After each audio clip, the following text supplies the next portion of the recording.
নাক বন্ধ আমাদের সবারই হয়। নাক বন্ধ হলে আমরা নাক ঝেড়ে নাক খোলার চেষ্টা করি, কখনো খোলে কখনো খোলে না। যখন খোলে না তখন আরও জোরে নাকটা ঝাড়ি। জোরে নাক ঝাড়ার অনেক বিপত্তি আছে, এটা নিয়ে আজকে কথা বলবো।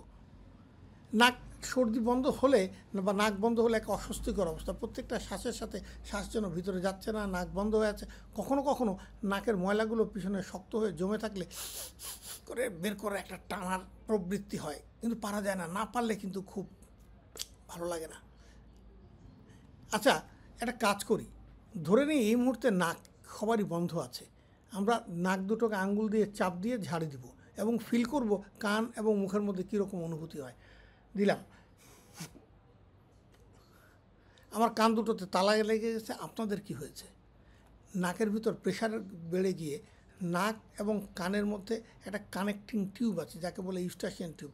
ছবিতে দেখুন, এই টিউবের মধ্যে প্রেশার যখন বেড়ে যায় তখন এটি নাক থেকে শ্লেষা, ময়লা, রোগ জীবাণু এগুলো কানের মধ্যে ঢুকে যায় এবং ঢুকে গেলে কানের মধ্যে ইনফেকশন হয়।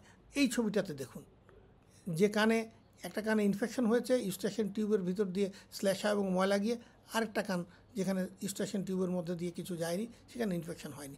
পরবর্তীকালে এগুলো কানের পর্দা ফেটে কানে পুঁজ বের হয়ে যায়, যাকে আমরা কান পাকা বলি। নাকের দুই পাশে এই যে উঁচু জায়গা আছে এটার নাম হচ্ছে ম্যাক্সিলারি সাইনাস। সাইনাস মানে একটা ফাঁপা জায়গা, এখানে বাতাস আছে।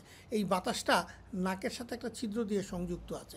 নাক বন্ধ হওয়ার সময় যদি আমরা নাক জোরে ঝাড়া দিই তখন শ্লেষার সাথে রোগ জীবাণু, অ্যালার্জেন এগুলো এইখানে এই সাইনাসের মধ্যে চলে যায় এবং তখন সাইনোসাইটিস নামের রোগটা করে এবং এটা কখনো কখনো ক্রনিক সাইনোসাইটিস হয়ে যায়, হলে দীর্ঘমেয়াদী হয়।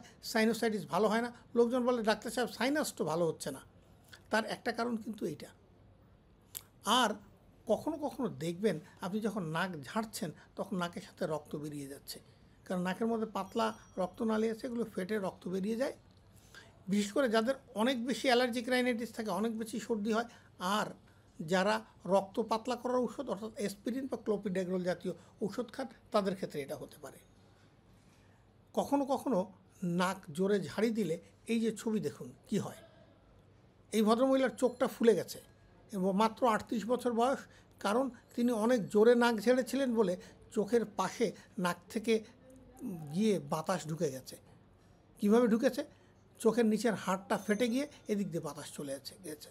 এটাকে বলে অরবিটাল এমফাইসেমা, একটা মারাত্মক অবস্থা। নাকের জোরে ঝাড়ার কারণে কানের পর্দা ফেটে যাওয়ার ঘটনা অহরহ ঘটেছে।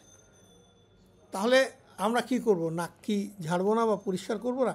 না, করবেন, তবে একটা নাক একবার ছিদ্র বন্ধ করবেন, আস্তে ঝাড়বেন, আবার আরেকটা বন্ধ করবেন, আস্তে ঝাড়বেন। কখনো কখনো যেটা করবেন সেটা হচ্ছে অ্যান্টাজল বা রাইনিজল জাতীয় ঔষধ 3-4 ফোঁটা করে দিনে 3-4 বার করে 3-4 দিন দেবেন। 3-4 দিনের বেশি দেবেন না, কিন্তু তার চেয়ে বেশি দিলে চিকিৎসকের পরামর্শ নেবেন, কারণ অ্যান্টাজল জাতীয় ওষুধ বেশি দিন ব্যবহার করলে নাকের ক্ষতি হয়।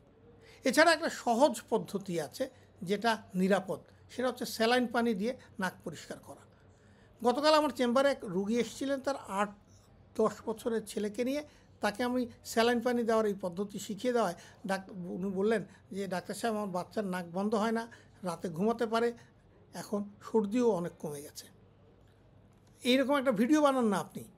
ওনার অনুরোধে আমি আগামী ভিডিওটা বানাবো নেজাল স্যালাইন এরিয়েশনের উপর। অপেক্ষা করুন, দেখতে থাকুন। আজকে তাহলে আমরা কি জানলাম? জোরে নাক ঝাড়বো না, কারণ তাতে অনেক ক্ষতি হতে পারে। সবাই ভালো থাকুন, সুস্থ থাকুন।